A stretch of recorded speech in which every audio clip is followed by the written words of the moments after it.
ਅੱਜ ਦੇ ਆਪਣੇ ਕਰੰਟ ਅਫੇਅਰ 21 ਮਈ 2021 ਦੇ ਸਭ ਤੋਂ ਪਹਿਲਾ ਜਿਹੜਾ ਕਰੰਟ ਅਫੇਅਰ ਹੈ ਉਹ ਹੈਗਾ ਐਰੋਸੋਲ ਪ੍ਰਦੂਸ਼ਣ ਬਾਰੇ। ਹੁਣ ਆ ਐਰੋਸੋਲ ਹੁੰਦੇ ਕੀ ਹੈ? ਦੇਖੋ, ਐਰੋਸੋਲ ਆਪਣੀ ਜਿਹੜੀ ਹਵਾ ਵਿੱਚ ਕੋਈ ਵੀ ਜਿਹੜੇ ਵੀ ਠੋਸ ਕਣ ਨੇ, ਠੀਕ ਹੈ, ਜਿਵੇਂ ਕਿ ਤੁਸੀਂ ਦੇਖਦੇ ਹੋ ਜਦੋਂ ਆਪਾਂ ਕਦੇ ਵੀ ਘਰੇ ਪਰਫਿਊਮ ਲਾਉਂਦੇ ਜਾਂ ਕੋਈ ਵੀ ਸਪਰੇਅ ਕਰਦੇ ਹਾਂ ਘਰੇ, ਉਹਨਾਂ ਦੇ ਅੰਦਰੋਂ ਆਪਣੇ ਕੀ ਕਹਿੰਦੇ ਆ, ਪਾਣੀ ਦੀਆਂ ਬੂੰਦਾਂ ਵੀ ਨਿਕਲਦੀਆਂ। ਉਹ ਹੁੰਦਾ ਕੀ ਆ, ਉਹ ਵੀ ਐਰੋਸੋਲ ਹੁੰਦੇ ਆ। ਉਹਦੇ ਇਲਾਵਾ ਜਿਹੜੀ ਆਪਣੀ ਗੱਡੀਆਂ ਜਾਂ ਕਿਸੇ ਚਿਮਨੀ ਵਿੱਚੋਂ ਧੂਆਂ ਨਿਕਲ ਰਿਹਾ ਹੁੰਦਾ, ਉਹ ਚ ਆਪਾਂ ਦੇਖਦੇ ਹਾਂ ਨਾ ਕਾਲੇ ਕਾਲੇ ਜਿਹੇ ਕਣ ਹੁੰਦੇ ਆ। ਉਹ ਸਾਰੀਆਂ ਚੀਜ਼ਾਂ, ਜਿਹੜੀ ਵੀ ਚੀਜ਼ ਹਵਾ ਵਿੱਚ, ਜਿਹੜੇ ਵੀ ਠੋਸ ਕਣ ਹੋਣਗੇ ਹਵਾ ਵਿੱਚ, ਚਾਹੇ ਉਹ ਆਪਾਂ ਨੂੰ ਦਿਖਣ ਚਾਹੇ ਨਾ ਦਿਖਣ, ਉਹ ਸਾਰਿਆਂ ਨੂੰ ਆਪਾਂ ਐਰੋਸੋਲ ਕਹਿੰਦੇ ਹਾਂ। ਹੁਣ ਇਹ ਐਰੋਸੋਲ ਨਾ ਇੱਕ ਬਹੁਤ ਵੱਡਾ, ਵੈਸੇ ਵੀ ਮਤਲਬ ਆਪਣੀ ਸਿਹਤ ਲਈ ਇੱਕ ਬਹੁਤ ਵੱਡਾ ਚਿੰਤਾ ਦਾ ਵਿਸ਼ਾ ਬਣਦਾ ਹੁੰਦਾ, ਕਿਉਂਕਿ ਜਿਹੜੇ ਬਹੁਤ ਹੀ ਛੋਟੇ ਕਣ ਹੁੰਦੇ ਆ ਨਾ, ਉਹ ਆਪਣੇ ਨੱਕ ਦੇ ਦੁਆਰਾ ਆਪਣੇ ਕੀ ਕਹਿੰਦੇ ਆ ਲੰਗਸ ਤੱਕ ਜਾ ਸਕਦੇ ਆ। ਉੱਥੇ ਜਾ ਕੇ ਫਿਰ ਆਪਾਂ ਨੂੰ ਹੋਰ ਵੀ ਤਕਲੀਫਾਂ ਹੋ ਸਕਦੀਆਂ। ਇਹਦੇ ਇਲਾਵਾ ਜਿਹੜੀ ਅੱਜ ਆਪਣਾ ਕਰੰਟ ਅਫੇਅਰ ਹੈ, ਇਹਦੇ ਵਿੱਚ ਆਪਣੇ ਜਿਹੜਾ ਕੋਵਿਡ-19 ਆ ਉਹਦੇ ਬਾਰੇ ਦਿੱਤਾ ਹੋਇਆ। ਦੇਖੋ, ਹੁੰਦਾ ਕੀ ਹੈ, ਆਪਾਂ ਨੂੰ ਹਮੇਸ਼ਾ ਜਿਹੜਾ ਮੂੰਹ ਢੱਕਣ ਨੂੰ ਬੋਲਿਆ ਗਿਆ, ਮੂੰਹ ਤੇ ਨੱਕ ਢੱਕਣ ਨੂੰ ਬੋਲਿਆ ਗਿਆ। ਹੁੰਦਾ ਕੀ ਹੈ, ਜਦੋਂ ਆਪਾਂ ਬੋਲਦੇ ਆ, ਆਪਣੇ ਬੋਲਣ ਨਾਲ ਆਪਣੇ ਮੂੰਹ 'ਚ ਹਵਾ ਵੀ ਆ ਰਹੀ ਹੈ, ਕਈ ਵਾਰ ਥੁੱਕ ਵੀ ਆ ਰਿਹਾ, ਸਭ ਕੁਝ ਆ ਰਿਹਾ। ਉਹਦੇ ਨਾਲ ਹਵਾ ਵਿੱਚ ਨਾ ਆਪਣੇ ਮੂੰਹੋਂ ਕੋਵਿਡ ਦੇ ਐਰੋਸੋਲ ਨਿਕਲ ਸਕਦੇ। ਮਤਲਬ ਵਾਇਰਸ ਆਪਣੇ ਮੂੰਹ ਤੋਂ ਵੀ ਤਾਂ ਨਿਕਲੂਗਾ। ਜੇ ਆਪਾਂ ਕੋਵਿਡ ਪੋਜ਼ਿਟਿਵ ਹੈ ਤਾਂ ਆਪਣੇ ਮੂੰਹ ਚੋਂ ਵਾਇਰਸ ਵੀ ਤਾਂ ਨਿਕਲੂਗਾ। ਉਹਦੇ ਲਈ ਸਰਕਾਰ ਨੇ, ਯਾਦ ਹੈ ਨਾ, ਇੱਕ ਕਿਹਾ ਸੀ ਕਿ ਆਪਾਂ ਨੂੰ ਦੂਰੀ ਬਣਾ ਕੇ ਰੱਖਣ ਦੀ ਲੋੜ ਹੈ, ਸੋਸ਼ਲ ਡਿਸਟੈਂਸਿੰਗ ਜਿਹੜਾ ਕਿਹਾ ਸੀ। ਉਹ 'ਚ ਕੀ ਕਿਹਾ ਸੀ ਕਿ ਆਪਾਂ ਨੂੰ 6 ਫੁੱਟ ਹਰੇਕ ਬੰਦੇ ਤੋਂ ਦੂਰੀ ਬਣਾ ਕੇ ਰੱਖਣ ਦੀ ਲੋੜ ਹੈ, ਕਿਉਂਕਿ ਆਮ ਖੁੱਲੇ ਇਲਾਕੇ ਵਿੱਚ 6 ਫੁੱਟ ਦੀ ਦੂਰੀ ਦਾ ਮਤਲਬ ਹੈ ਕਿ ਤੁਹਾਨੂੰ ਕੋਵਿਡ ਤੋਂ ਤੁਸੀਂ ਬਚੇ ਰਹੋਗੇ। ਮਤਲਬ 70% ਚਾਂਸ ਹੈ ਕਿ ਤੁਹਾਨੂੰ ਕੋਵਿਡ ਨਹੀਂ ਹੋਊਗਾ, ਮਤਲਬ ਤਾਂ ਵੀ 70% ਚਾਂਸ ਹੈ, ਠੀਕ ਹੈ, ਪਰ ਕੁਝ ਵੀ ਨਾ ਹੋਣ ਤੋਂ ਤਾਂ 70% ਵੀ ਚੰਗਾ। ਦੂਜੇ ਪਾਸੇ ਤੁਹਾਡੇ ਜਿਹੜੇ ਹੁਣ ਹੋ ਕੀ ਰਿਹਾ, ਮਤਲਬ ਸਰਕਾਰ ਦੀ ਇਹ ਕੀ ਅੱਜ ਕਰੰਟ ਅਫੇਅਰ ਆਇਆ ਹੋਇਆ ਕਿ ਜਿਹੜੇ ਆਪਣੇ ਹੁਣ ਘਰਾਂ ਦੇ ਅੰਦਰ ਹੈ, ਹੁਣ ਆਪਾਂ ਏਸੀ ਵਿੱਚ ਬੈਠੇ ਆ ਜਾਂ ਕਿਤੇ ਵੀ ਬੰਦ ਜਗ੍ਹਾ 'ਚ ਬੈਠੇ ਆ, ਇਹ ਸਰਕਾਰ ਨੇ ਪਤਾ ਲਗਾਇਆ ਕਿ ਜਿਹੜਾ ਆਪਣੇ ਮੂੰਹ 'ਚ ਨਿਕਲਿਆ ਹੋਇਆ ਐਰੋਸੋਲ ਹੈ, ਹੁਣ ਜਿਸ ਪਾਸੇ ਹਵਾ ਜਾ ਰਹੀ ਹੈ, ਜੇ ਬਿਲਕੁਲ ਹੀ ਕਮਰਾ ਬੰਦ ਹੋਊਗਾ ਤਾਂ ਤੁਹਾਡਾ 10 ਮੀਟਰ ਦੂਰ ਤੱਕ ਵੀ ਇੱਕ ਕਣ ਜਾ ਸਕਦਾ ਹੈ। ਤਾਂ ਜਿਹੜਾ ਬੰਦਾ ਮਤਲਬ 30 ਫੁੱਟ ਦੂਰ ਵੀ ਬੈਠਾ ਹੋਇਆ ਨਾ ਕਿਸੇ ਕਮਰੇ 'ਚ, ਉਹਨੂੰ ਵੀ ਕੋਵਿਡ ਹੋ ਸਕਦਾ। ਤਾਂ ਇਸ ਕਾਰਨ ਸਰਕਾਰ ਨੇ ਇਹੀ ਕਿਹਾ ਕਿ ਜਿਹੜੇ ਬੰਦ ਕਮਰੇ ਆ ਉਹਨਾਂ ਵਿੱਚੋਂ ਕਿਤੇ ਨਾ ਕਿਤੇ ਖੁੱਲੀ ਹਵਾ ਲਿਆਉਣ ਦਾ ਇੰਤਜ਼ਾਮ ਕੀਤਾ ਜਾਵੇ। ਏਸੀ ਮਤਲਬ ਇਦਾਂ ਦੀਆਂ ਆਪਾਂ ਅੱਗੇ ਲੋਕਾਂ ਨੂੰ ਇਨਸਟਰਕਸ਼ਨ ਦਈਏ ਕਿ ਅੱਗੇ ਲੋਕਾਂ ਨੂੰ ਬੋਲੀਏ ਕਿ ਖੁੱਲੀ ਹਵਾ ਜ਼ਿਆਦਾ ਰਹੋ, ਏਸੀ ਨਾ ਚਲਾਓ, ਕਿਉਂਕਿ ਉਹਦੇ ਨਾਲ ਕੋਵਿਡ ਹੋਣ ਦਾ, ਜੇ ਇੱਕ ਬੰਦੇ ਨੂੰ ਉਸ ਕਮਰੇ 'ਚ ਕੋਵਿਡ ਹੈ, ਸਾਰਿਆਂ ਨੂੰ ਕੋਵਿਡ ਹੋਣ ਦਾ ਖਤਰਾ ਵੱਧ ਜਾਂਦਾ ਹੈ। ਤਾਂ ਦੂਜਾ, ਤੁਹਾਨੂੰ ਕਦੀ ਪੇਪਰ 'ਚ ਇਹੀ ਆ ਸਕਦਾ ਕਿ ਐਰੋਸੋਲ ਹੁੰਦੇ ਕੀ ਹੈ। ਇਹ ਕੋਈ ਵੀ ਜਿਹੜਾ ਵੀ ਠੋਸ ਕਣ ਹੋਊਗਾ ਹਵਾ 'ਚ, ਭਾਵੇਂ ਉਹ ਜਿਹੜਾ ਆਪਣੇ ਜਿਹਦੇ ਨਾਲ ਧੁੰਦ ਬਣਦੀ ਆਪਣੀ, ਠੀਕ ਹੈ, ਭਾਵੇਂ ਆਪਣਾ ਜਿਹੜਾ ਧੂਆਂ, ਹਰ ਚੀਜ਼ ਹੀ ਐਰੋਸੋਲ ਹੈ, ਠੀਕ ਹੈ। ਮਤਲਬ ਕੁਦਰਤੀ ਵੀ ਹੋ ਸਕਦਾ ਹੈ ਜਾਂ ਆਪਣੇ ਮਨੁੱਖੀ ਕਾਰਨਾਂ ਕਾਰਨ ਵੀ ਹੋ ਸਕਦਾ, ਜੋ ਆਪਾਂ ਫੈਕਟਰੀਆਂ ਚਲਾ ਰਹੇ ਹਾਂ, ਗੱਡੀਆਂ ਚਲਾ ਰਹੇ ਹਾਂ, ਉਹਦੇ ਕਾਰਨ ਵੀ ਜੋ ਚੀਜ਼ ਨਿਕਲਦੀ ਹੈ, ਸਾਰੀਆਂ ਚੀਜ਼ਾਂ ਹੀ ਐਰੋਸੋਲ ਹੈ। ਕਲੀਅਰ ਹੈ? ਪਹਿਲਾ ਕਰੰਟ ਅਫੇਅਰ 'ਚ ਕੋਈ ਵੀ ਡਾਊਟ? ਠੀਕ ਹੈ। ਹੁਣ ਦੂਜਾ ਜਿਹੜਾ ਕਰੰਟ ਅਫੇਅਰ ਹੈ ਨਾ, ਇਹ ਸਾਇੰਸ ਤੇ ਟੈਕਨੋਲੋਜੀ ਦਾ ਬਹੁਤ ਹੀ ਜ਼ਰੂਰੀ ਕੁਐਸਚਨ ਬਣਦਾ ਹੁੰਦਾ। ਇਹ ਬਹੁਤ ਹੀ ਮਤਲਬ ਕਦੀ ਕੁਐਸਚਨ ਆ ਸਕਦਾ ਪੇਪਰ 'ਚ, ਬਹੁਤ ਹੀ ਜ਼ਰੂਰੀ ਟੌਪਿਕ ਮੰਨ ਕੇ ਚੱਲਿਓ। ਜਿਹੜਾ ਦੂਜਾ ਕਰੰਟ ਅਫੇਅਰ ਹੈ, ਇਹ ਬਹੁਤ ਹੀ ਜ਼ਰੂਰੀ ਹੈ, ਇਹ ਕਦੀ ਨਾ ਕਦੀ ਪੇਪਰ ਵਿੱਚ ਆ ਸਕਦਾ। ਇਹ ਬਹੁਤ ਮਤਲਬ ਅੱਜ ਕੱਲ ਦੀ ਜਿਹੜੀ ਅੱਜ ਕੱਲ ਜਿੰਨੀਆਂ ਵੀ ਚੀਜ਼ਾਂ ਚੱਲ ਰਹੀਆਂ, ਇਹ ਉਹਨਾਂ ਨਾਲ ਜੁੜੀ ਹੋਈ ਚੀਜ਼ ਹੈ। ਇਹਦੇ ਵਿੱਚ ਹੈਗਾ ਕੀ ਹੈ, ਦੋ ਚੀਜ਼ਾਂ, ਕਲਾਊਡ ਕੰਪਿਊਟਿੰਗ ਕੀ ਹੁੰਦੀ ਹੈ ਤੇ ਐਜ ਕੰਪਿਊਟਿੰਗ ਕੀ ਹੁੰਦੀ ਹੈ। ਦੇਖੋ, ਕਲਾਊਡ ਹੁੰਦਾ ਕੀ ਹੈ, ਜਿਵੇਂ ਤੁਹਾਡਾ ਹੁਣ ਇਹ ਸਾਰੀਆਂ ਚੀਜ਼ਾਂ ਕੰਮ ਕਿੱਦਾਂ ਕਰਦੀਆਂ, ਆਪਾਂ ਕੋਈ ਵੀ, ਜਿਵੇਂ ਤੁਸੀਂ ਸਰਕਾਰ ਦਾ ਕੋਈ ਵੀ ਆਨਲਾਈਨ ਫਾਰਮ ਭਰ ਰਹੇ ਹੋ, ਕੁਝ ਵੀ ਕਰ ਰਹੇ ਹੋ, ਜਿਹੜਾ ਮਤਲਬ ਕਈ ਵਾਰੀ ਇਹ ਹੁੰਦਾ ਨਾ ਕਿ ਅੱਜ ਤੁਸੀਂ ਫਾਰਮ ਭਰਿਆ, 2-3 ਦਿਨ ਬਾਅਦ ਜਾ ਕੇ ਚੀਜ਼ਾਂ ਬਦਲਦੀਆਂ। ਹੁੰਦਾ ਕੀ ਹੈ, ਇਹ ਸਾਰਾ ਚੀਜ਼ ਹੈ ਨਾ, ਪਿੱਛੇ ਇੱਕ ਸਰਵਰ ਹੋਊਗਾ, ਉੱਥੇ ਜਾ ਕੇ ਸਾਰਾ ਦਾ ਸਾਰਾ ਚੀਜ਼ਾਂ ਸਟੋਰ ਹੋ ਰਹੀਆਂ ਹੋਣਗੀਆਂ, ਜੋ ਵੀ ਤੁਸੀਂ ਪਾ ਰਹੇ ਹੋ, ਸਭ ਕੁਝ ਉੱਥੇ ਜਾ ਕੇ ਸਟੋਰ ਹੋ ਰਿਹਾ, ਠੀਕ ਹੈ। ਕੋਈ ਵੀ ਤੁਸੀਂ ਇੰਟਰਨੈਟ ਤੇ ਚੀਜ਼ ਪਾਈ ਹੈ, ਤੁਹਾਡੀ ਕਾਲਜ, ਤੁਹਾਡੇ ਕੰਮ ਵਾਲਿਆਂ ਨੇ ਕੋਈ ਵੀ ਚੀਜ਼ ਪਾਈ ਹੈ, ਇੱਕ ਪਿੱਛੇ ਇੱਕ ਸਰਵਰ ਹੋਊਗਾ ਜਿੱਥੇ ਸਾਰਾ ਕੁਝ ਜਾ ਕੇ ਸਟੋਰ ਹੋ ਰਿਹਾ ਹੋਊਗਾ। ਤੁਹਾਡੇ ਆਪਣੇ ਕੰਪਿਊਟਰ ਵਿੱਚ ਨਹੀਂ ਹੋ ਰਿਹਾ ਹੁੰਦਾ, ਇੰਟਰਨੈਟ ਨਾਲ ਜਦੋਂ ਕੰਪਿਊਟਰ ਜੁੜਿਆ ਹੋਊਗਾ, ਇੱਕ ਨਾ ਬਹੁਤ ਸਾਰੀਆਂ ਆਪਣੀਆਂ ਕੰਪਨੀਆਂ ਜੋ ਫਿਰ ਆਹ ਕਲਾਊਡ ਦੀ ਸਰਵਿਸ ਦਿੰਦੀ ਹੈ ਕਿ ਸਾਡੇ ਇੱਥੇ ਸਰਵਰ ਤੇ ਸਟੋਰ ਕਰ ਲਓ, ਤਾਂ ਤੁਹਾਨੂੰ ਹੋਰ ਵੱਡਾ ਮਤਲਬ ਸਟੋਰੇਜ ਪਾਉਣ ਦੀ ਲੋੜ ਨਹੀਂ ਪੈਂਦੀ ਆਪਣੇ ਕੰਪਿਊਟਰ 'ਚ, ਤਾਂ ਸਾਰੀ ਦੀ ਸਾਰੀ ਚੀਜ਼ਾਂ ਤੁਸੀਂ ਉੱਥੇ ਸਟੋਰ ਕਰ ਸਕਦੇ ਹੋ। ਤਾਂ ਹੁੰਦਾ ਕੀ ਹੈ, ਜੇ ਤਾਂ ਕੋਈ ਇਦਾਂ ਦੀ ਜਗ੍ਹਾ ਹੈ ਜਿੱਥੇ ਮਤਲਬ ਸਾਰਾ ਤੁਹਾਡਾ ਡੇਟਾ ਜਾ ਕੇ ਸਟੋਰ ਹੋਇਆ ਹੋਇਆ, ਜਦ ਤੁਸੀਂ ਚਾਹੁੰਦੇ ਹੋ ਉਦੋਂ ਐਕਸੈਸ ਹੋ ਜਾਊਗਾ, ਪਰ ਇਦਾਂ ਨਹੀਂ ਹੈ ਕਿ ਤੁਹਾਨੂੰ ਉਸੇ ਵੇਲੇ ਮਿਲਦਾ, ਮਤਲਬ ਕਈ ਵਾਰੀ ਹੁੰਦਾ ਕਿ ਅਪਡੇਟ ਹੋਣ 'ਚ ਟਾਈਮ ਲੱਗਦਾ। ਦੂਜਾ ਜਿਹੜਾ ਹੈਗਾ, ਆਪਾਂ ਇੰਟਰਨੈਟ ਤੇ ਹੁਣ ਆਪਾਂ ਜਿੰਨੀਆਂ ਵੀ ਐਪਸ ਚਲਾਉਂਦੇ ਆ, ਜਿਵੇਂ ਹੁਣੇ ਤੁਸੀਂ ਜ਼ੂਮ ਚਲਾ ਰਹੇ ਹੋ, ਠੀਕ ਹੈ, ਅਤੇ ਆਪਣੀ ਜਿੰਨੀਆਂ ਵੀ ਵੈਬਸਾਈਟਸ ਵੀ ਹੋਣ, ਇਹ ਹੁਣ ਕਿੱਦਾਂ ਚੱਲਦੀ ਹੈ। ਦੇਖੋ ਆਪਾਂ ਕਿਸੇ ਐਪ ਤੇ ਕਲਿੱਕ ਕਰਦੇ ਆ, ਆਪਾਂ ਫੇਸਬੁੱਕ ਇੰਸਟਾਗ੍ਰਾਮ ਕੁਝ ਵੀ ਚਲਾਉਂਦੇ ਆ, ਨਾਲ ਦੀ ਨਾਲ ਸਾਰੀਆਂ ਚੀਜ਼ਾਂ ਆ ਕੇ ਅਪਲੋਡ ਹੋ ਰਹੀਆਂ ਹੁੰਦੀਆਂ ਨਾ, ਨਾਲ ਦੀ ਨਾਲ ਆਪਾਂ ਨੂੰ ਹਰ ਚੀਜ਼ ਦਿਖ ਰਹੀ ਹੁੰਦੀ, ਨਾਲ ਦੀ ਨਾਲ ਰੀਫਰੈਸ਼ ਹੋ ਜਾਂਦਾ, ਸਭ ਕੁਝ ਹੋ ਰਿਹਾ ਹੁੰਦਾ ਉਹਨਾਂ ਤੇ। ਇਹ ਚੀਜ਼ ਹੋ ਕਿੱਦਾਂ ਰਹੀ ਆ, ਇਹੀ ਫਰਕ ਹੈ ਕਲਾਊਡ ਕੰਪਿਊਟਿੰਗ ਤੇ ਐਜ ਕੰਪਿਊਟਿੰਗ 'ਚ। ਕਲਾਊਡ ਕੰਪਿਊਟਿੰਗ 'ਚ ਕੀ ਹੁੰਦਾ, ਪਹਿਲਾਂ ਪਿੱਛੇ ਸਾਰੀਆਂ ਚੀਜ਼ਾਂ ਤਿਆਰ ਹੋ ਕੇ ਫੇਰ ਤੁਹਾਨੂੰ ਦਿਖਦੀਆਂ, ਤਾਂ ਉਹ 'ਚ ਕੀ ਹੈ, ਉਹ 'ਚ ਟਾਈਮ ਲੱਗਦਾ। ਐਜ ਕੰਪਿਊਟਿੰਗ ਦਾ ਮਤਲਬ ਹੈ ਕਿਸੇ ਬੰਦੇ ਨੂੰ ਨਾ ਨਾਲ ਦੀ ਨਾਲ ਕੋਈ ਚੀਜ਼ ਚਾਹੀਦੀ ਹੈ, ਤਾਂ ਇੱਥੇ ਕਰਦਾ ਕੀ ਹੈ, ਪੂਰੇ ਮਤਲਬ ਜਿਹੜਾ ਇੰਟਰਨੈਟ ਤੇ ਜਿੱਥੇ ਤੁਸੀਂ ਜਿਹੜੀ ਚੀਜ਼ ਮੰਗੀ ਹੈ, ਜਿਵੇਂ ਇੰਸਟਾਗ੍ਰਾਮ ਦੀ ਲਗਾਉਂਦੇ, ਤੁਸੀਂ ਇੰਸਟਾਗ੍ਰਾਮ ਤੇ ਹੁਣ ਤੁਸੀਂ ਫੋਟੋਆਂ ਦੇਖਣੀਆਂ, ਪੂਰਾ ਸਕਰੋਲ ਕਰਕੇ ਥੱਲੇ ਤੱਕ ਦੇਖਣਾ, ਉਹ ਨਾਲ ਦੀ ਨਾਲ ਕਿੱਦਾਂ ਕਰੀ ਜਾ ਰਿਹਾ, ਉਹ ਨਾ ਪਿੱਛੋਂ ਦੀ ਜਿੰਨਾ ਵੀ ਡੇਟਾ ਹੈਗਾ, ਉਹ ਸਾਰਾ ਡੇਟਾ ਬਸ ਭੇਜ ਦੂਗਾ, ਬਿਨਾ ਉਹਨੂੰ ਪ੍ਰੋਸੈਸ ਕਰੇ, ਬਿਨਾ ਉਹਨੂੰ ਕੋਈ ਵੀ ਉਹਨੂੰ ਅੱਡ-ਅੱਡ ਕੀਤੇ ਬਿਨਾ ਸਾਰਾ ਡੇਟਾ ਭੇਜ ਦੂਗਾ। ਉਹ ਡੇਟਾ ਹੁਣ ਤੁਹਾਡੇ ਫੋਨ ਦਾ ਕੰਮ ਹੁੰਦਾ ਹੈ, ਤੁਹਾਡੇ ਫੋਨ ਦਾ ਕੀ ਕੰਮ ਹੋਊਗਾ, ਉਹ ਸਾਰੇ ਡੇਟਾ ਨੂੰ ਪੜ੍ਹ ਕੇ ਤੁਹਾਡੇ ਲਈ ਅੱਡ ਕਰ ਦੇਣਾ। ਤਾਂ ਹੁੰਦਾ ਕੀ ਹੈ, ਇਹ ਦੋਨੋਂ ਕੰਪਿਊਟਿੰਗ ਵਿੱਚ ਫਰਕ ਹੈ, ਜਿਹੜਾ ਤਾਂ ਡੇਟਾ ਪਿੱਛੋਂ ਦੀ ਹੀ ਤਿਆਰ ਹੋ ਕੇ ਆਊਗਾ ਤੇ ਉਹ ਤੁਹਾਨੂੰ ਫਿਰ ਦਿਖੂਗਾ, ਮਤਲਬ ਤੁਹਾਡਾ ਫੋਨ ਕੁਝ ਕੰਮ ਨਹੀਂ ਕਰ ਰਿਹਾ, ਬਸ ਤੁਹਾਨੂੰ ਪਲੇਨ ਡੇਟਾ ਦਿਖਾ ਰਿਹਾ, ਉਹ ਹੈਗਾ ਕਲਾਊਡ ਕੰਪਿਊਟਿੰਗ। ਜਿਹੜਾ ਪਿੱਛੋਂ ਦੀ ਬਸ ਡੇਟਾ ਭੇਜਤਾ, ਤੁਹਾਡਾ ਫੋਨ ਜਾਂ ਤੁਹਾਡਾ ਕੰਪਿਊਟਰ ਉਹ ਡੇਟਾ ਨੂੰ ਪੂਰਾ ਪ੍ਰੋਸੈਸ ਕਰਕੇ ਤੁਹਾਨੂੰ ਦਿਖਾ ਰਿਹਾ, ਉਹ ਹੈਗਾ ਐਜ ਕੰਪਿਊਟਿੰਗ। ਇਹ ਦੋਨੋਂ ਚੀਜ਼ਾਂ, ਬਸ ਇਹ ਫਰਕ ਹੈ। ਇਹ ਦੋਨਾਂ ਦਾ ਫਰਕ ਕਲੀਅਰ ਹੋਇਆ, ਛੋਟਾ ਜਿਹਾ ਫਰਕ ਹੈ, ਬਸ ਇਹੀ ਚੀਜ਼ ਦਾ ਫਰਕ ਹੈ। ਇੱਕ ਚੀਜ਼ ਪਿੱਛੋਂ ਤਿਆਰ ਹੋ ਕੇ ਆ ਰਹੀ ਹੈ, ਇੱਕ ਚੀਜ਼ ਪਿੱਛੋਂ ਦੀ ਬਿਲਕੁਲ ਕੱਚੀ ਆਈ ਹੈ, ਤੁਹਾਡੇ ਇੱਥੇ ਆ ਕੇ ਪੂਰਾ ਡੇਟਾ ਤਿਆਰ ਕਰਕੇ ਫਿਰ ਤੁਹਾਨੂੰ ਦਿੱਤਾ ਜਾ ਰਿਹਾ। ਇਹਦੇ ਵਿੱਚ ਕੋਈ ਵੀ ਡਾਊਟ? ਸਰ ਇਹ ਐਗਜ਼ਾਮਪਲ ਕੋਈ? ਐਗਜ਼ਾਮਪਲ ਸਰ, ਜਿਵੇਂ ਆਪਾਂ ਮੈਂ ਤੁਹਾਨੂੰ ਆਹੀ ਦੱਸਿਆ, ਤੁਹਾਡਾ ਇੰਸਟਾਗ੍ਰਾਮ ਐਜ ਕੰਪਿਊਟਿੰਗ ਦੀ। ਦੂਜੀ ਕਲਾਊਡ ਕੰਪਿਊਟਿੰਗ ਦੀ ਸਰ, ਅੱਜ ਕੱਲ ਜਿਵੇਂ ਆਪਣੀ ਯੂਨੀਵਰਸਿਟੀਆਂ ਦੇ ਜਦੋਂ ਤੁਸੀਂ ਪੇਪਰ ਦਿੰਦੇ ਹੁੰਦੇ, ਜਾਂ ਤਾਂ ਯੂਨੀਵਰਸਿਟੀਆਂ ਦੇ ਜਿਹੜੀ ਅੱਜ ਕੱਲ ਕੀ ਹੁੰਦਾ, ਅੱਜ ਕੱਲ ਯੂਨੀਵਰਸਿਟੀਆਂ ਤੇ ਹੁਣ ਮਾਰਕਸ਼ੀਟ ਵੀ ਸਾਰੀਆਂ ਆਨਲਾਈਨ ਆ ਰਹੀਆਂ, ਠੀਕ ਹੈ। ਹੁਣ ਹੁੰਦਾ ਕੀ ਹੈ, ਕਈ ਵਾਰੀ ਕੀ ਹੋ ਸਕਦਾ ਕਿ ਜਿਹੜੇ ਬੱਚੇ ਨੂੰ ਚੰਗੀ ਤਰ੍ਹਾਂ ਕੰਪਿਊਟਰ ਆਵੇ, ਉਹ ਤਾਂ ਕੀ ਕਰ ਸਕਦਾ, ਉਹ ਤਾਂ ਉਹਨਾਂ ਨੂੰ ਹੈਕ ਮਾਰ ਕੇ ਆਪਣੇ ਨੰਬਰ ਹੀ ਬਦਲ ਲੇ। ਉਹਦੇ ਲਈ ਜਿੰਨੀਆਂ ਯੂਨੀਵਰਸਿਟੀਆਂ ਉਹ ਕੀ ਕਰਦੀਆਂ, ਉਹਨਾਂ ਆਪਣਾ ਸਾਰੇ ਦੇ ਸਾਰੇ ਜਿੰਨੇ ਵੀ ਨੰਬਰ ਹੁੰਦੇ ਆ, ਉਹ ਪਿੱਛੇ ਕਲਾਊਡ ਤੇ ਵੀ ਕਾਪੀ ਮਾਰ ਦਿੰਦੇ ਆ। ਤਾਂ ਹੁੰਦਾ ਕੀ ਹੈ, ਜੇ ਅੱਗੇ ਕੋਈ ਨੰਬਰ ਦੀ ਫੇਰ ਬਦਲ ਵੀ ਹੋਊਗੀ, ਉਹ ਸਿਰਫ ਬੱਚੇ ਨੂੰ ਦਿਖ ਰਹੀ ਹੋਊਗੀ, ਪਿੱਛੇ ਜਿਹੜਾ ਡੇਟਾ ਹੈਗਾ ਉਹੀ ਫਾਈਨਲ ਡੇਟਾ ਹੁੰਦਾ, ਉਹ ਛੇੜਖਾਨੀ ਨਹੀਂ ਹੋ ਪਾਉਂਦੀ। ਤਾਂ ਆਪਣੇ ਆਪ ਕਿਸੇ ਨੇ ਨੰਬਰ ਘੁਮਾਏ, ਉਹ ਪਿੱਛੋਂ ਦੀ ਵੈਰੀਫਾਈ ਕਰੂਗਾ ਕਿ ਆ ਤਾਂ ਨੰਬਰ ਹੈ ਹੀ ਨਹੀਂ, ਉਹ ਫਿਰ ਉਦਾਂ ਹੀ ਹੋ ਜਾਊਗਾ। ਤਾਂ ਇੱਕ ਇਹ ਮਤਲਬ ਇਹਨੂੰ ਕਹਿੰਦੇ ਕਿ ਕਿਤੇ ਹੋਰ ਹੀ ਇਹ ਡੇਟਾ ਸਟੋਰ ਹੋ ਰਿਹਾ, ਇੱਕ ਜਿਹੜਾ ਤੁਸੀਂ ਦੇਖ ਰਹੇ ਹੋ ਇੱਕ ਬਿਲਕੁਲ ਹੀ ਕਿਤੇ ਅੱਡ ਜਗ੍ਹਾ ਤੇ ਸਟੋਰ ਹੋ ਰਿਹਾ, ਤਾਂ ਉਹ ਤੁਹਾਨੂੰ ਇਮੀਡੀਏਟਲੀ ਨਹੀਂ ਮਿਲ ਰਿਹਾ। ਮਤਲਬ ਉਸ ਟਾਈਮ ਕਿਸੇ ਬੱਚੇ ਨੇ ਆਪਣੇ ਨੰਬਰ ਬਦਲ ਵੀ ਦਿੱਤੇ, ਉਹਨੂੰ ਲੱਗੂਗਾ ਕਿ ਹਾਂ ਮੈਂ ਨੰਬਰ ਬਦਲਤੇ ਆ, ਪਰ ਅਸਲ ਵਿੱਚ ਉਹ ਨੰਬਰ ਨਹੀਂ ਬਦਲੇ ਗਏ। ਜਿਵੇਂ ਹੀ ਪਿੱਛੇ ਰੀਫਰੈਸ਼ ਵੱਜੂਗਾ, ਉਹ ਨਾਲ ਦੀ ਨਾਲ ਨੰਬਰ ਵਾਪਸ ਉਦਾਂ ਹੀ ਹੋ ਜਾਣਗੇ, ਠੀਕ ਹੈ।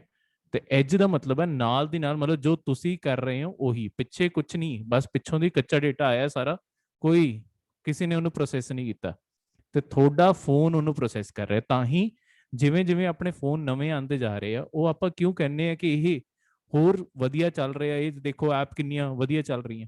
ਹੁੰਦਾ ਕੀ ਆ, ਆਪਾਂ ਅੰਦਰ ਦੀਆਂ ਨਾ ਮਸ਼ੀਨਾਂ ਵਧੀਆ ਕਰੀ ਜਾ ਰਹੇ ਹਾਂ, ਉਹ ਮਸ਼ੀਨਾਂ ਉਸ ਡੇਟਾ ਨੂੰ ਛੇਤੀ ਤੋਂ ਛੇਤੀ ਪੜ੍ਹ ਲੈਂਦੀਆਂ ਤੇ ਉਸੇ ਤਰੀਕੇ ਨਾਲ ਤੁਹਾਨੂੰ ਛੇਤੀ ਤੋਂ ਛੇਤੀ ਦਿਖਾ ਦਿੰਦੀਆਂ। ਜਿੰਨਾ ਆਪਣਾ ਪੁਰਾਣਾ ਫੋਨ ਹੋਊਗਾ, ਤੁਸੀਂ ਪੁਰਾਣੇ ਫੋਨ 'ਚ ਕੋਈ ਨਵੀਂ ਐਪ ਪਾ ਕੇ ਦੇਖੋ, ਬੜੀ ਸਲੋ ਚੱਲੂਗੀ, ਤੁਹਾਡਾ ਫੋਨ ਸਲੋ ਕਰ ਦੂਗੀ, ਕਿਉਂਕਿ ਉਹ ਫੋਨ ਦੀ ਪੂਰੀ ਜਾਨ ਲੱਗ ਜਾਂਦੀ ਹੈ ਉਸ ਡੇਟਾ ਨੂੰ ਪੜ੍ਹਨ ਵਿੱਚ।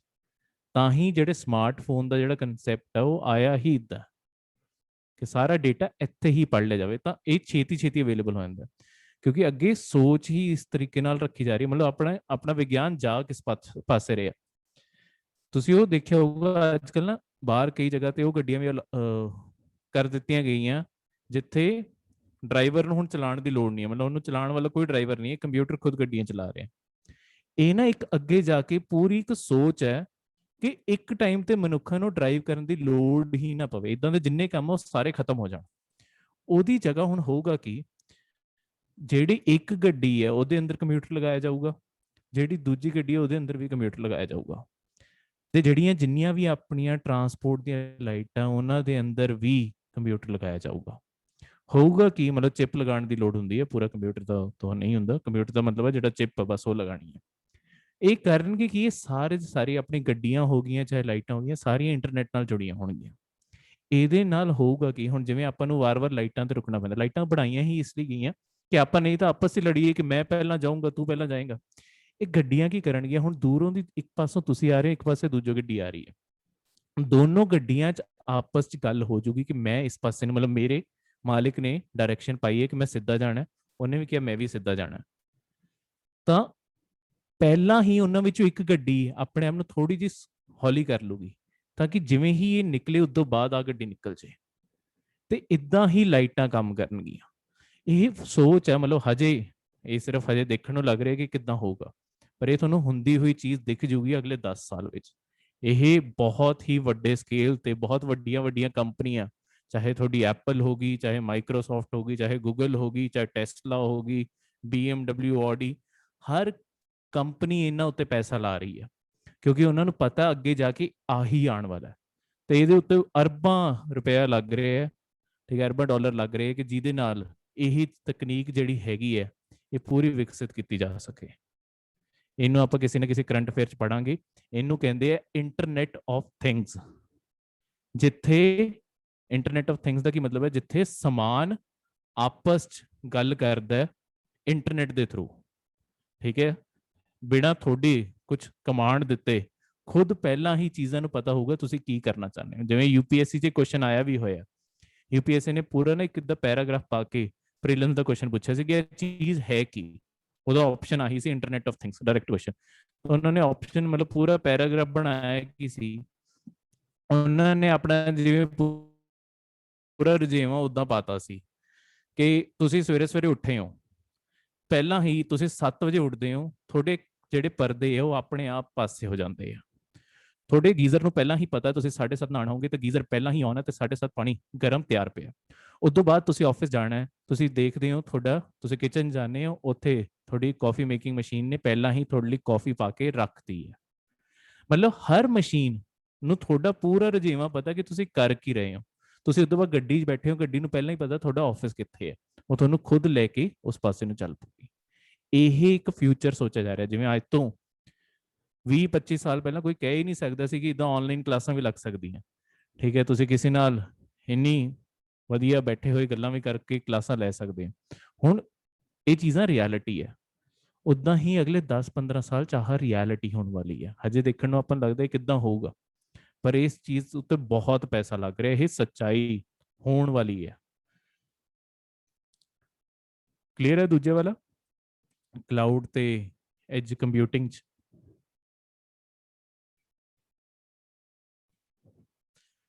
ਹੁਣ ਤੀਜਾ ਜਿਹੜਾ ਕਰੰਟ ਅਫੇਅਰ ਹੈ ਉਹ ਹੈਗਾ ਆਪਣੇ ਪੜੋਸੀ ਦੇਸ਼ ਚੀਨ ਬਾਰੇ। ਚੀਨ ਨੇ ਕੀ ਕੀਤਾ, ਇੱਕ ਹੋਰ ਸੜਕ ਬਣਾ ਲਈ ਹੈ ਆਪਣੇ ਮਤਲਬ ਬਿਲਕੁਲ ਹੀ ਬਾਰਡਰ ਦੇ ਨਾਲ ਲੱਗਦੀ ਹੋਈ, ਤੇ ਤਿੱਬਤ ਦੇ ਉੱਥੇ ਇਲਾਕੇ ਵਿੱਚ, ਠੀਕ ਹੈ, ਬ੍ਰਹਮਪੁੱਤਰਾ ਦੇ ਉੱਤੋਂ ਦੀ। ਤਾਂ ਇਹ ਮਸਲਾ ਕੀ ਹੈ, ਮਤਲਬ ਆਪਣਾ ਇੱਥੇ ਆਪਾਂ ਨੂੰ ਫਿਕਰ ਕਿਉਂ ਆ? ਦੇਖੋ ਭਾਰਤ ਤੇ ਚੀਨ ਦੇ ਵਿੱਚ ਨਾ, ਇੱਕ ਪਾਸੇ ਤਾਂ ਤਿੱਬਤ ਉੱਤੇ ਤਾਂ ਉਹਨਾਂ ਨੇ ਕਬਜ਼ਾ ਕਰ ਲਿਆ ਸੀ, ਇੱਕ ਪਾਸੇ ਤਾਂ ਉਹਨਾਂ ਦਾ ਤਿੱਬਤ ਹੈ, ਵਿੱਚ ਆ ਜਾਂਦੇ ਆਪਣੇ ਕਿਹੜੇ ਪਹਾੜ, ਹਿਮਾਲਿਆ ਦੇ, ਹਿਮਾਲਿਆਸ, ਠੀਕ ਹੈ, ਇਧਰ ਵੀ ਪਹਾੜ ਹੈ, ਤੇ ਇਸ ਪਾਸੇ ਆਪਣਾ ਦੇਸ਼ ਆ ਜਾਂਦਾ ਭਾਰਤ। ਹੁਣ ਆਪਾਂ ਨੂੰ ਸਭ ਤੋਂ ਵੱਡੀ ਫਿਕਰ ਕੀ ਹੈ ਕਿ ਜਿਹੜਾ ਚੀਨ ਹੈ ਉਹ ਨਾ ਲਗਾਤਾਰ ਇੱਥੇ ਕਦੀ ਸੜਕਾਂ ਬਣਾ ਰਿਹਾ, ਕਦੇ ਕੋਈ ਰੇਲ ਪਟਰੀ ਵਿਛਾਈ ਜਾ ਰਿਹਾ। ਇਹਦੇ ਨਾਲ ਆਪਾਂ ਨੂੰ ਕੀ ਨੁਕਸਾਨ ਹੈ ਕਿ ਕਦੀ ਵੀ ਚੀਨ ਆਪਣੀ ਫੌਜ ਨੂੰ ਅੱਗੇ ਵਧਾਉਣਾ ਚਾਹੁੰਦੀ ਹੈ, ਉਹ ਬਹੁਤ ਛੇਤੀ ਆਪਣੀ ਫੌਜ ਨੂੰ ਆਪਣੀ ਸਰਹੱਦਾਂ ਕੋਲੇ ਲੈ ਕੇ ਆ ਸਕਦੀ ਹੈ। ਠੀਕ ਹੈ, ਕਿਉਂਕਿ ਜਿੰਨਾ ਵਧੀਆ ਆਪਣਾ ਰੋਡ ਤੇ ਰੇਲਵੇ ਨੈਟਵਰਕ ਹੁੰਦਾ ਹੈ, ਠੀਕ ਹੈ, ਜਿੰਨਾ ਵਧੀਆ ਆਪਣਾ ਰੇਲ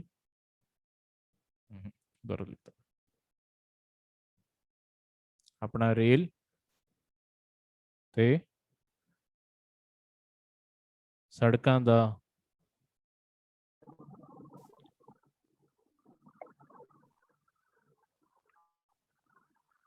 ਨੈਟਵਰਕ, ਜਿੰਨਾ ਵਧੀਆ ਰੇਲ ਤੇ ਸੜਕਾਂ ਦਾ ਆਪਣਾ ਨੈਟਵਰਕ ਹੋਊਗਾ, ਉਨਾ ਹੀ ਸਰਹੱਦਾਂ ਕੋਲੇ ਜਾਣਾ, ਸਰਹੱਦਾਂ ਦੇ ਕੋਈ ਵੀ ਸਮਾਨ ਭੇਜਣਾ, ਹੁਣ ਫੌਜੀਆਂ ਨੂੰ ਲਗਾਤਾਰ ਖਾਣਾ ਵੀ ਭੇਜਣਾ ਜ਼ਰੂਰੀ ਹੈ, ਹਥਿਆਰ, ਅਸਲਾ, ਬਾਰੂਦ ਸਭ ਕੁਝ ਭੇਜਣਾ ਜ਼ਰੂਰੀ ਹੈ। ਹੁਣ ਚੀਨ ਇਹ ਬਹੁਤ ਆਰਾਮ ਨਾਲ ਕਰ ਸਕਦਾ ਹੈ, ਕਿਉਂਕਿ ਚੀਨ ਇਹ ਨਾ ਆਪਣੇ 1960 ਦੇ ਟਾਈਮ ਤੋਂ ਹੀ ਲੱਗਿਆ ਹੋਇਆ। ਉਹਨੇ ਆਪਣੀ ਜਿਹੜੀ ਪਹਿਲੀ ਜੰਗ ਹੋਈ ਸੀ ਉਹ ਤੋਂ ਪਹਿਲਾਂ ਹੀ ਤਿਆਰੀ ਸ਼ੁਰੂ ਕਰਤੀ ਸੀ, ਉਹ ਤੋਂ ਪਹਿਲਾਂ ਹੀ ਉਹਨੇ ਬਹੁਤ ਸਾਰੇ ਰੇਲ ਤੇ ਹਰ ਚੀਜ਼ਾਂ ਉੱਤੇ ਬਣਾ ਲਈਆਂ ਸੀ। ਆਪਣੇ ਭਾਰਤ ਵਿੱਚ ਹੋਇਆ ਕਿ ਜਦੋਂ ਆਪਾਂ ਚੀਨ ਨਾਲ ਯੁੱਧ ਲੜਿਆ, ਯੁੱਧ ਤੋਂ ਬਾਅਦ ਜਿਹੜੀ ਸੋਚ ਸ਼ੁਰੂ ਹੋਈ, ਉਹਨੇ ਨਾ ਆਉਣ ਵਾਲੇ ਵੇਲੇ 'ਚ ਜੋ ਆਪਣਾ ਨੁਕਸਾਨ ਕਰਵਾਇਆ ਨਾ, ਉਸੇ ਸੋਚ ਨੇ ਕਰਵਾਇਆ। ਠੀਕ ਹੈ, ਜੋ ਆਪਾਂ ਨੂੰ ਚੀਨ ਵਾਰ-ਵਾਰ ਆ ਕੇ ਤੰਗ ਕਰਦਾ, ਉਸੇ ਸੋਚ ਨੇ ਕਰਵਾਇਆ। ਆਪਣੀ ਭਾਰਤ ਸਰਕਾਰ ਨੇ ਜੰਗ ਤੋਂ ਬਾਅਦ ਕੀ, ਜਦੋਂ ਆਪਣਾ ਯੁੱਧ ਹੋਇਆ ਸੀ ਪੂਰਾ, ਉਸ ਤੋਂ ਬਾਅਦ ਕੀ ਸੋਚ ਰੱਖ ਲਈ ਸੀ ਕਿ ਜੇ ਆਪਾਂ ਇੱਥੇ ਸੜਕਾਂ ਬਣਾਤੀਆਂ, ਠੀਕ ਹੈ, ਆਪਣੇ ਇੱਥੇ ਪਟਰੀਆਂ ਵਿਛਾਤੀਆਂ, ਤਾਂ ਕੱਲ ਜੇ ਚੀਨ ਨੇ ਹਮਲਾ ਕਰਤਾ, ਉਹ ਆਪਣੀ ਹੀ ਸੜਕਾਂ ਨੂੰ ਯੂਜ਼ ਕਰਕੇ ਆਪਣੇ ਹੋਰ ਅੰਦਰ ਤੱਕ ਹਮਲੇ ਕਰਨ ਲੱਗ ਜਾਊਗਾ। ਇਹ ਕਿਤੇ ਨਾ ਕਿਤੇ ਸੋਚ ਸਹੀ ਵੀ ਸੀ, ਪਰ ਤੁਸੀਂ ਪਹਿਲਾਂ ਹੀ ਡਰ ਕੇ ਬੈਠੇ ਹੋ, ਫਿਰ ਤਾਂ ਤੁਸੀਂ ਵੈਸੇ ਹੀ ਹਾਰੇ ਬੈਠੇ ਹੋ। ਇਹ ਵੀ ਤਾਂ ਹੋ ਸਕਦਾ ਕਿ ਜਿਹੜੀਆਂ ਤੁਸੀਂ ਸੜਕਾਂ ਬਣਾਈਆਂ, ਉੱਥੇ ਤੱਕ ਤੁਹਾਡੀ ਫੌਜ ਦੂਜੇ ਪਾਸੇ ਜਾ ਕੇ ਇਹਨਾਂ ਦੀ ਇਹ ਸੜਕਾਂ ਤੇ ਪਟਰੀਆਂ ਤੇ ਕਬਜ਼ਾ ਕਰ ਲੇ, ਫਿਰ ਆਪਾਂ ਹੋਰ ਅੰਦਰ ਚਲੇ ਜਾਂਦੇ। ਤਾਂ ਇਹ ਸੋਚ ਤੁਹਾਡੀ ਡਾਕਟਰ ਮਨਮੋਹਨ ਸਿੰਘ ਦੀ ਸਰਕਾਰ ਤੋਂ ਬਾਅਦ ਥੋੜੀ ਥੋੜੀ ਬਦਲਣੀ ਸ਼ੁਰੂ ਹੋਈ। ਉਹਨਾਂ ਨੇ ਇਹ ਚੀਜ਼ ਨੂੰ ਸਾਰਾ ਬਦਲਿਆ, ਤੇ ਤੁਹਾਡੀ ਹੁਣੇ ਮੋਦੀ ਸਰਕਾਰ ਵੀ ਇਸੇ ਵੱਲ ਹੀ ਕੰਮ ਕਰ ਰਹੀ ਹੈ ਕਿ ਹੁਣ ਆਪਾਂ ਨਾ ਇਸ ਇਲਾਕੇ ਤੇ ਆਪਾਂ ਵੀ ਸੜਕਾਂ ਤੇ ਰੇਲ ਪਟਰੀਆਂ ਵਿਛਾਣੀਆਂ ਸ਼ੁਰੂ ਕੀਤੀਆਂ। ਇਹਦੇ ਨਾਲ ਹੁਣ ਕੀ ਹੈ ਕਿ ਮਤਲਬ ਪਰ ਆਪਣੇ ਤੋਂ ਜ਼ਿਆਦਾ ਛੇਤੀ ਤੇ ਬਹੁਤ ਪਹਿਲਾਂ ਦਾ, ਕਿਉਂਕਿ ਚੀਨ ਲੱਗਿਆ ਹੋਇਆ, ਤਾਂ ਚੀਨ ਕੋਲੇ ਬਹੁਤ ਸਾਰੀਆਂ ਸੜਕਾਂ, ਬਹੁਤ ਸਾਰੇ ਬ੍ਰਿਜ, ਹਰ ਚੀਜ਼ ਉਹ ਬਣਾਈ ਬੈਠੇ ਆ ਉੱਥੇ, ਤੇ ਹੋਰ ਬਣਾਈ ਜਾ ਰਹੀ ਆ।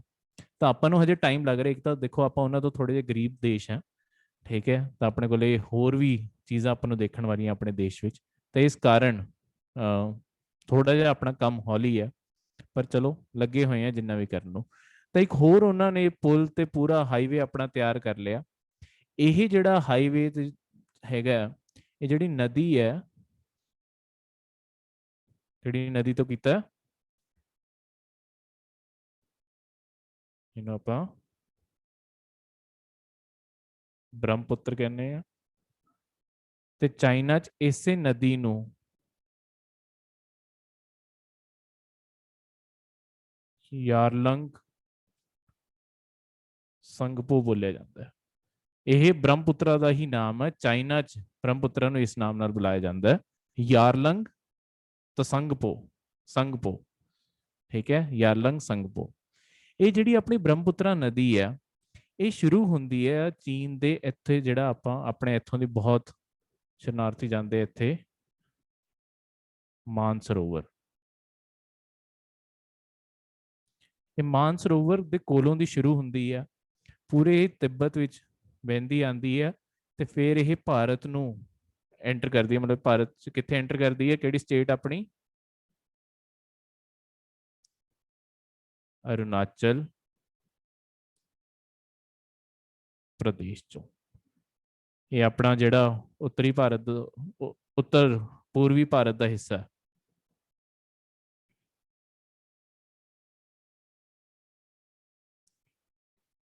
ਇਸ ਪਾਸੋਂ ਦੀ ਇਹ ਆਪਣੇ ਅਰੁਣਾਚਲ ਪ੍ਰਦੇਸ਼ ਆਉਂਦੀ ਹੈ, ਇੱਥੋਂ ਦੀ ਬਹਿੰਦੇ ਹੋਏ ਥੱਲੇ ਨੂੰ ਬੰਗਲਾਦੇਸ਼ ਤੱਕ ਜਾਊਗੀ। ਆਪਣੇ ਇੱਕ ਹੋਰ ਸਟੇਟ ਚੋਂ ਵੀ ਨਿਕਲਦੀ ਹੈ, ਉਹ ਹੈਗੀ ਆ ਅਸਾਮ ਚੋਂ।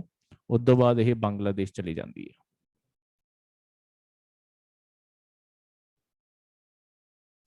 ਬੰਗਲਾਦੇਸ਼, ਠੀਕ ਹੈ, ਬੰਗਲਾਦੇਸ਼ ਚਲੀ ਜਾਂਦੀ ਹੈ।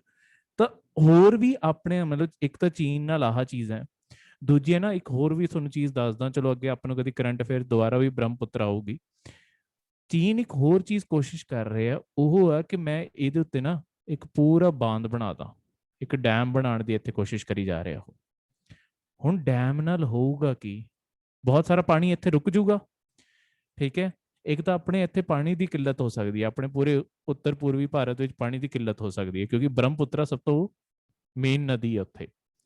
ਦੂਜੀ ਗੱਲ ਹੈ ਕਿ ਕੱਲ ਉਹਨਾਂ ਨੇ ਪਹਿਲਾਂ ਹੁਣ ਇੱਥੇ ਪਾਣੀ ਰੋਕਤਾ, ਪਰ ਬ੍ਰਹਮਪੁੱਤਰਾ ਨੇ ਇੱਕ ਇਦਾਂ ਦੀ ਨਦੀ ਹੈ, ਬ੍ਰਹਮਪੁੱਤਰਾ ਉੱਤੇ ਭਾਰਤ ਨੇ ਵੀ ਬਹੁਤ ਸਾਰੇ ਬਾਂਧ ਬਣਾਏ ਆ, ਬਹੁਤ ਸਾਰੇ ਡੈਮ ਬਣਾਏ ਆ, ਬ੍ਰਹਮਪੁੱਤਰਾ ਨਾਲ ਕਾਬੂ ਨਹੀਂ ਆਉਂਦੀ। ਆਪਾਂ ਵੀ ਇੱਥੇ ਜਗ੍ਹਾ ਜਗ੍ਹਾ ਤੇ ਬਾਂਧ ਬਣਾਏ ਆ।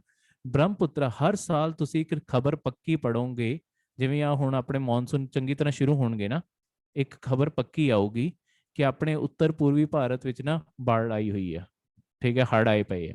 ਉਹ ਹੜ੍ਹ ਆਂਦੇ ਕਿੱਦਾਂ? ਇਹ ਬ੍ਰਹਮਪੁੱਤਰਾ ਉੱਤੇ ਆਪਾਂ ਮਤਲਬ ਫੇਰ ਆਪਾਂ ਹੋਰ ਡੈਮ ਕਿਉਂ ਨਹੀਂ ਬਣਾਉਂਦੇ? ਗੱਲ ਇਹੀ ਹੈ, ਜਿਹੜੀ ਬ੍ਰਹਮਪੁੱਤਰਾ ਹੈ ਨਾ, ਜੇ ਤੁਸੀਂ ਇੱਥੇ ਡੈਮ ਬਣਾਇਆ, ਕੱਲ ਬ੍ਰਹਮਪੁੱਤਰਾ ਆਪਣਾ ਰਸਤਾ ਬਦਲ ਕੇ ਇੱਧਰੋਂ ਲੰਘ ਜੂਗੀ, ਫਿਰ ਇੱਥੇ ਬਣਾਓਗੇ, ਬ੍ਰਹਮਪੁੱਤਰਾ ਕਿਸੇ ਹੋਰ ਰਸਤੇ ਤੋਂ ਲੰਘ ਜੂਗੀ। ਇਹ ਬ੍ਰਹਮਪੁੱਤਰਾ ਬਹੁਤ ਵਾਰ ਕਰ ਚੁੱਕੀ ਆ, ਤਾਂ ਹੁਣ ਆਪਾਂ ਜਗ੍ਹਾ ਜਗ੍ਹਾ ਤੇ ਇਦਾਂ ਦੇ ਬਸ ਡੈਮ ਬਣਾ ਕੇ ਰੱਖੇ ਪਏ, ਬ੍ਰਹਮਪੁੱਤਰਾ ਤਾਂ ਵੀ ਕਾਬੂ ਨਹੀਂ ਆਉਂਦੀ, ਉਹਦੇ ਥੋੜੇ ਜਿਹੇ ਹੋਰ ਪਾਸੋਂ ਦੇ ਨਿਕਲ ਜੂਗੀ।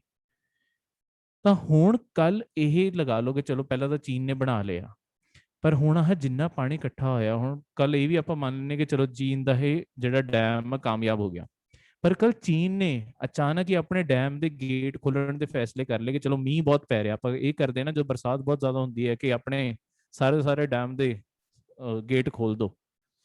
ਇਹ ਸਾਰਾ ਪਾਣੀ ਅਚਾਨਕ ਭਾਰਤ ਵਿੱਚ ਆਊਗਾ, ਇਹ ਬਹੁਤ ਵੱਡੇ ਲੈਵਲ ਤੇ ਹੜ੍ਹ ਲਿਆ ਕੇ ਤਬਾਹੀ ਮਚਾ ਸਕਦਾ ਹੈ।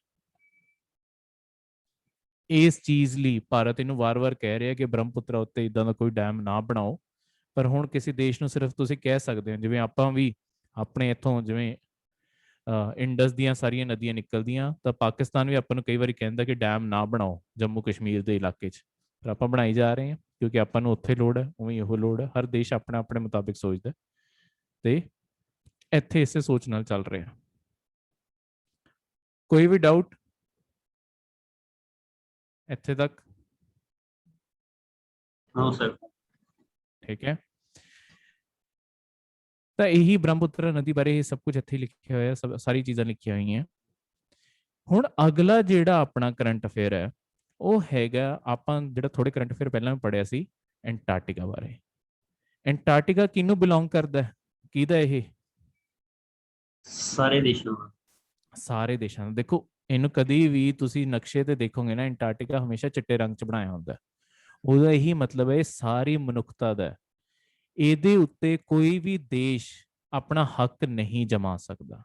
ਤਾਂ ਹੁਣ ਹੁੰਦਾ ਕੀ ਹੈ, ਫਿਰ ਐਂਟਾਰਕਟਿਕਾ ਨੂੰ ਸੰਭਾਲਣ ਦੀ ਜ਼ਿੰਮੇਵਾਰੀ, ਇਹਨੂੰ ਬਚਾਏ ਰੱਖਣ ਦੀ ਜ਼ਿੰਮੇਵਾਰੀ ਵੀ ਸਾਰੀ ਮਨੁੱਖਤਾ ਦੀ ਪੈਂਦੀ ਹੈ। ਹੁਣ ਹੋ ਕੀ ਰਿਹਾ, ਜਿਵੇਂ ਜਿਵੇਂ ਆਪਾਂ ਪ੍ਰਦੂਸ਼ਣ ਕਰਦੇ ਜਾ ਰਹੇ ਹਾਂ, ਗਰਮੀ ਵੱਧਦੀ ਜਾ ਰਹੀ ਹੈ, ਇੱਥੇ ਨਾ ਇਹ ਸਾਰੇ ਬਰਫ਼ ਹੀ ਬਰਫ਼ ਪਈ ਹੋਈ ਹੈ, ਤੇ ਬਰਫ਼ 60 ਫੁੱਟ 200 ਫੁੱਟ ਉੱਚੀ ਬਰਫ਼ ਪਈ ਹੈ, ਮਤਲਬ ਜ਼ਮੀਨ ਤਾਂ ਥੱਲੇ ਕਦੀ ਦਿਖਦੀ ਹੀ ਨਹੀਂ ਹੈ। ਤੁਸੀਂ ਖੁਦ ਹੀ ਜਾਓਗੇ ਤਾਂ ਵੀ ਤੁਹਾਨੂੰ ਜ਼ਮੀਨ ਨਹੀਂ ਦਿਖਣੀ, ਇੰਨੀ ਥੱਲੇ ਜਾ ਕੇ ਕਿਤੇ ਜ਼ਮੀਨ ਹੈ, ਬਰਫ਼ ਹੀ ਬਰਫ਼ ਇਕੱਠੀ ਹੋਈ ਪਈ ਹੈ। ਪਰ ਇਹ ਨਾਲ ਹੋ ਕੀ ਰਿਹਾ ਕਿ ਹੁਣ ਜਿੰਨੀ ਗਰਮੀ ਵੱਧਦੀ ਜਾ ਰਹੀ ਹੈ, ਸਾਰੀ ਬਰਫ਼ ਜਿੰਨੀ ਵੀ ਇਹ ਪਿਘਲਦੀ ਜਾ ਰਹੀ ਹੈ, ਇਹ ਪਿਘਲੂਗੀ ਤਾਂ ਪਾਣੀ ਬਣ ਕੇ ਸਮੁੰਦਰ ਦੇ ਅੰਦਰ ਜਾਂਦੀ ਜਾਊਗੀ। ਹੁਣ ਜਦੋਂ ਇਹ ਸਮੁੰਦਰ ਦੇ ਅੰਦਰ ਗਈ, ਤਾਂ ਆਪਣਾ ਜਿੰਨਾ ਵੀ ਆਹ ਜ਼ਮੀਨ ਹੈ, ਹੁਣ ਹੋਊਗਾ ਕਿ ਇਹ ਪਾਣੀ, ਸਮੁੰਦਰ ਦਾ ਪਾਣੀ ਹੌਲੀ ਹੌਲੀ ਅੰਦਰ ਆਉਣਾ ਸ਼ੁਰੂ ਹੋ ਜਾਊਗਾ, ਤਾਂ ਆਪਣੀ ਜਿੰਨਾ ਵੀ ਸਮੁੰਦਰ ਦੇ ਨਾਲ ਦਾ ਇਲਾਕਾ ਹੈ, ਇਹ ਸਾਰਾ ਦਾ ਸਾਰਾ ਪਾਣੀ ਥੱਲੇ ਹੁੰਦਾ ਜਾਊਗਾ। ਤਾਂ ਇਹ ਇਹਦਾ ਸਭ ਤੋਂ ਵੱਡਾ ਖਤਰਾ ਹੈ ਇਹਦੇ ਨਾਲ ਹੋਣ ਵਾਲਾ, ਠੀਕ ਹੈ, ਕਿਸ ਤਰੀਕੇ ਨਾਲ ਇਹ ਸਾਰਾ ਏਰੀਆ ਪਾਣੀ ਦੇ ਥੱਲੇ ਵੀ ਹੋ ਸਕਦਾ ਹੈ, ਠੀਕ ਹੈ। ਤਾਂ ਆਪਾਂ ਨੂੰ ਇਸੇ ਲਈ ਆਪਾਂ ਕੋਸ਼ਿਸ਼ ਕਰ ਰਹੇ ਹਾਂ ਕਿ ਜਿੰਨੀ ਜਿਹੜੀ ਆਪਣੀ ਧਰਤੀ ਗਰਮ ਹੋਈ ਜਾ ਰਹੀ ਹੈ, ਉਹਨੂੰ ਜਿੰਨਾ ਘੱਟ ਕਰ ਸਕੀਏ ਉਨਾ ਘੱਟ ਕਰ ਦਈਏ, ਠੀਕ ਹੈ। ਪਰ ਉਹੀ ਹੈ ਕਿ ਕਈ ਚੀਜ਼ਾਂ ਕੁਦਰਤੀ ਵੀ ਨੇ ਕਿ ਖੁਦ ਵੀ ਧਰਤੀ ਗਰਮ ਹੁੰਦੀ ਹੈ। ਧਰਤੀ ਨੇ ਇੱਕ ਲਗਾਤਾਰ ਨਾ ਇੱਕ ਸਾਈਕਲ ਚੱਲਦੀ ਹੈ, ਇੱਕ ਵਾਰੀ ਉੱਤੇ ਜਾਊਗੀ, ਇੱਕ ਵਾਰੀ ਥੱਲੇ ਆਊਗੀ, ਯਾਨੀ ਕਿ ਇੱਕ ਵਾਰੀ ਧਰਤੀ ਪੂਰੀ ਤਰ੍ਹਾਂ ਗਰਮ ਹੋਊਗੀ, ਠੀਕ ਹੈ। ਉਸ ਤੋਂ ਬਾਅਦ ਕੀ ਹੁੰਦਾ ਕਿ ਜਦੋਂ ਧਰਤੀ ਪੂਰੀ ਤਰ੍ਹਾਂ ਗਰਮ ਹੋ ਜਾਂਦੀ ਹੈ ਨਾ, ਇਹਦੇ ਚਾਰੋਂ ओर ਬੱਦਲ ਦਾ ਇੱਕ ਪੂਰਾ ਕਵਰ ਆ ਜਾਂਦਾ, ਮਤਲਬ ਬੱਦਲ ਹੀ ਬੱਦਲ ਬਣ ਜਾਣਗੇ। ਉਹ ਬੱਦਲ ਜਦੋਂ ਬਣ ਗਏ, ਉਸ ਤੋਂ ਬਾਅਦ ਧਰਤੀ ਪੂਰੀ ਜੰਮਣੀ ਸ਼ੁਰੂ ਹੋ ਜਾਂਦੀ ਹੈ, ਚਾਰੋਂ ਤਰਫ ਬਰਫ਼ ਹੀ ਬਰਫ਼ ਹੋ ਗਈ। ਆਪਣੀ ਜਿੰਨੀਆਂ ਜ਼ਮੀਨਾਂ ਵੀ ਆ, ਜਿੰਨੇ ਆਪਣੇ ਸਮੁੰਦਰ ਵੀ ਆ, ਸਭ ਜੰਮ ਜਾਊਗਾ। ਫਿਰ ਇਹ ਦੁਬਾਰਾ ਪਿਘਲਣੀ ਸ਼ੁਰੂ ਹੁੰਦੀ ਆ। ਅੱਜ ਤੱਕ ਜੇ ਜਦ ਦੀ ਮਤਲਬ ਆਪਣੀ ਪੂਰੀ ਦੀ ਪੂਰੀ ਆਹ ਧਰਤੀ ਵਜੂਦ ਵਿੱਚ ਆਏ ਆ, ਅੱਜ ਤੱਕ ਇਹ 3 ਵਾਰੀ ਹੋ ਚੁੱਕਿਆ। ਆਪਾਂ ਚੌਥੇ ਸਾਈਕਲ ਵਿੱਚ ਘੁੰਮ ਰਹੇ ਹਾਂ। ਤਾਂ ਗਰਮ ਵੈਸੇ ਵੀ ਹੋਣਾ। ਬਸ ਆਪਾਂ ਮਨੁੱਖਾਂ ਨੇ ਕੀ ਕੀਤਾ ਕਿ ਆਪਾਂ ਜਿੰਨਾ ਪ੍ਰਦੂਸ਼ਣ ਕਰੀ ਜਾ ਰਹੇ ਹਾਂ, ਇਹ ਚੀਜ਼ ਹੋਰ ਤੇਜ਼ ਕਰਤੀ ਆਪਾਂ ਕਿ ਹੋਰ ਛੇਤੀ ਹੋ ਜਾਊਗਾ ਇਹ। ਤਾਂ ਇਹ ਆਪਣੇ ਲਈ ਇਸੇ ਲਈ ਬੁਰਾ ਹੈ ਕਿਉਂਕਿ ਲਗਾਤਾਰ ਆਪਣਾ ਤਾਪਮਾਨ ਵੱਧਦਾ ਜਾ ਰਿਹਾ, ਗਰਮੀ ਵੱਧਦੀ ਜਾ ਰਹੀ ਹੈ। ਤਾਂ ਆਪਣੀ ਫਸਲਾਂ ਲਈ ਵੀ ਚੰਗੀ ਨਹੀਂ, ਆਪਣੇ ਖੁਦ ਲਈ ਵੀ ਚੰਗੀ ਨਹੀਂ, ਤੇ ਬਾਕੀ ਪਸ਼ੂ ਪਕਸ਼ੀਆਂ ਲਈ ਵੀ ਚੰਗੀ ਨਹੀਂ, ਸਾਰੇ ਮਰੀ ਜਾਣਗੇ। ਤਾਂ ਹੁਣ ਹੋਇਆ ਕੀ ਹੈ, ਆਹ ਪੂਰਾ ਕਰੰਟ ਅਫੇਅਰ ਸੀਗਾ ਕਿ ਇੱਥੇ ਨਾ ਇੱਕ ਬਹੁਤ ਵੱਡਾ ਆਈਸਬਰਗ ਜਿਹੜਾ ਹੈਗਾ ਪੱਛਮੀ ਵਿੰਡਲੈਂਡ ਵਿੱਚ, ਇੱਕ ਬਹੁਤ ਵੱਡਾ ਆਈਸਬਰਗ ਜਿਹੜਾ ਹੈਗਾ ਉਹ ਹੁਣੇ ਟੁੱਟ ਕੇ ਗਿਰਿਆ।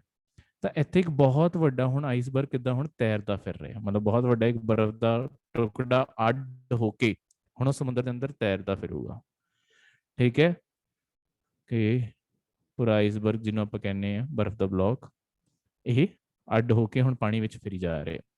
ਹੁਣ ਇਹਨੂੰ ਤੁਸੀਂ ਵੈਸੇ ਮੂਵੀ ਵਿੱਚ ਵੀ ਦੇਖਿਆ ਹੋਊਗਾ, ਇੱਕ ਜਿਹੜੀ ਮੂਵੀ ਆਈ ਸੀ ਟਾਈਟੈਨਿਕ, ਇੱਕ ਪੂਰੀ ਟਾਈਟੈਨਿਕ ਡੁੱਬ ਗਈ ਸੀ ਕਿਉਂਕਿ ਇੱਕ ਆਈਸਬਰਗ ਨਾਲ ਟਕਰਾ ਗਈ ਸੀ। ਹੁਣ ਹੁੰਦਾ ਕੀ ਹੈ, ਬਰਫ਼ ਦਾ ਟੁਕੜਾ ਅੱਗੇ ਕਿਤੇ ਨਾ ਕਿਤੇ ਸਮੁੰਦਰ ਵਿੱਚ ਤੈਰਦਾ ਜਾਊਗਾ ਜਦ ਤੱਕ ਉਹ ਪੂਰਾ ਪਿਘਲ ਨਹੀਂ ਜਾਂਦਾ। ਠੀਕ ਹੈ, ਹੋਊਗਾ ਕਿ ਹੌਲੀ ਹੌਲੀ ਉਹ ਗਰਮ ਪਾਣੀ ਵਿੱਚ ਐਂਟਰ ਕਰਦਾ ਜਾਊਗਾ, ਜਿਵੇਂ ਜਿਵੇਂ ਥੱਲੇ ਜਾਊਗਾ। ਮਤਲਬ ਆਹ ਧਰਤੀ ਗੋਲ ਹੈ ਨਾ, ਇੱਥੇ ਇਹ ਤਾਂ ਬਿਲਕੁਲ ਥੱਲੋਂ ਦੀ ਦਿਖਾਈ ਹੋਈ ਹੈ ਧਰਤੀ ਇਸ ਨਕਸ਼ੇ 'ਚ। ਤਾਂ ਜਿੰਨਾ ਇੱਧਰ ਨੂੰ ਜਾਂਦਾ ਜਾਊਗਾ, ਧੁੱਪ ਜ਼ਿਆਦਾ ਹੋਊਗੀ, ਪਿਘਲਦਾ ਜਾਊਗਾ, ਉਹਨਾਂ ਤਾਂ ਇੱਕ ਤਾਂ ਪਾਣੀ ਵਧਾਈ ਜਾ ਰਿਹਾ ਇਹ। ਪਰ ਜਦ ਤੱਕ ਇਹ ਖਤਮ ਨਹੀਂ ਹੁੰਦਾ, ਇੱਕ ਖੁਦ ਮੰਨ ਕੇ ਚੱਲੋ ਕਿ ਇਹ ਇੰਨਾ ਠੋਸ ਹੁੰਦਾ ਕਿ ਜਿਵੇਂ ਕੋਈ ਪੱਥਰ ਹੋਵੇ। ਇਹਦੇ ਅੰਦਰ ਮਤਲਬ ਇਹਦੇ ਨਾਲ ਕੋਈ ਵੀ ਚੀਜ਼ ਜਿਹੜੀ ਟਕਰਾ ਗਈ ਨਾ, ਆਪਣੀਆਂ ਜਿੰਨੀਆਂ ਵੀ ਸ਼ਿਪ ਘੁੰਮ ਰਹੀਆਂ, ਕੁਝ ਵੀ ਘੁੰਮ ਰਹੀਆਂ, ਜੋ ਟਕਰਾ ਗਈਆਂ ਨਾਲ ਦੀ ਨਾਲ ਖਤਮ ਹੋ ਸਕਦੀਆਂ। ਤਾਂ ਇਸ ਕਾਰਨ ਇੱਕ ਬਹੁਤ ਵੱਡਾ ਖਤਰਾ ਇਸ ਲਈ ਇਹ ਵੀ ਬਣਦਾ। ਮਤਲਬ ਇੱਕ ਆਈਸਬਰਗ ਦੇ ਇਹ ਦੋ ਚੀਜ਼ਾਂ। ਹੁਣ ਚੀਜ਼ ਇਹ ਹੈ, ਤੁਸੀਂ ਵੈਸੇ ਵੀ ਕਦੀ ਗਲਾਸ ਵਿੱਚ ਵੀ ਦੇਖੋਗੇ, ਤੁਸੀਂ ਕਦੀ ਪਾਣੀ ਪਾਉਂਦੇ ਹੋ, ਪਾਣੀ ਦੇ ਉੱਤੇ ਮਤਲਬ ਪਾਣੀ ਦੇ ਅੰਦਰ ਕਦੀ ਵੀ ਕੋਈ ਵੀ ਬਰਫ਼ ਪਾਉਂਦੇ ਹੋ ਜਾਂ ਕੋਈ ਵੀ ਕਿਊਬ ਪਾਉਂਦੇ ਹੋ, ਉਹ ਹਮੇਸ਼ਾ ਨਾ ਤੁਸੀਂ ਦੇਖੋਗੇ ਇਦਾਂ ਤੈਰ ਰਹੀ ਹੁੰਦੀ ਹੈ। ਇਹ ਤੈਰਦੀ ਕਿਉਂ ਹੈ, ਡੁੱਬਦੀ ਕਿਉਂ ਨਹੀਂ ਹੈ? ਇਹ ਚੀਜ਼ ਤੈਰ ਹੀ ਕਿਉਂ ਰਹੀ ਹੈ, ਡੁੱਬਦੀ ਕਿਉਂ ਨਹੀਂ ਹੈ? ਕਿਉਂਕਿ ਇਹ ਹੈਗੀ ਹੈ ਉਹਦੀ ਕਣਤਾ। ਕਣਤਾ ਦਾ ਮਤਲਬ ਹੁੰਦਾ ਡੈਂਸਿਟੀ। ਇਹ ਚੀਜ਼ ਡਿਪੈਂਡ ਕਰਦੀ ਹੈ ਉਹਦੀ ਡੈਂਸਿਟੀ ਜਾਂ ਕਣਤਾ ਤੇ।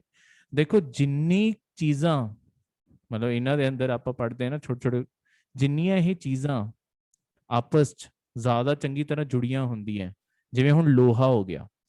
ਹੁਣ ਇੱਕ ਪਾਣੀ ਮੰਨ ਕੇ ਚੱਲੋ, ਹੁਣ ਇਹ ਚੀਜ਼ ਤਾਂ ਤੁਸੀਂ ਵੀ ਦੇਖੀ ਹੋਗੀ ਜਾਂ ਕਦੀ ਕੀਤੀ ਹੋਗੀ, ਕੋਈ ਵੀ ਲੋਹੇ ਦੀ ਚੀਜ਼ ਹੈ, ਜੇ ਮੈਂ ਉਹਨੂੰ ਪਾਣੀ ਸਿੱਟੂੰਗਾ ਕਿ ਉਹ ਤੈਰੂਗੀ ਜਾਂ ਥੱਲੇ ਜਾ ਕੇ ਗਿਰ ਜੂਗੀ?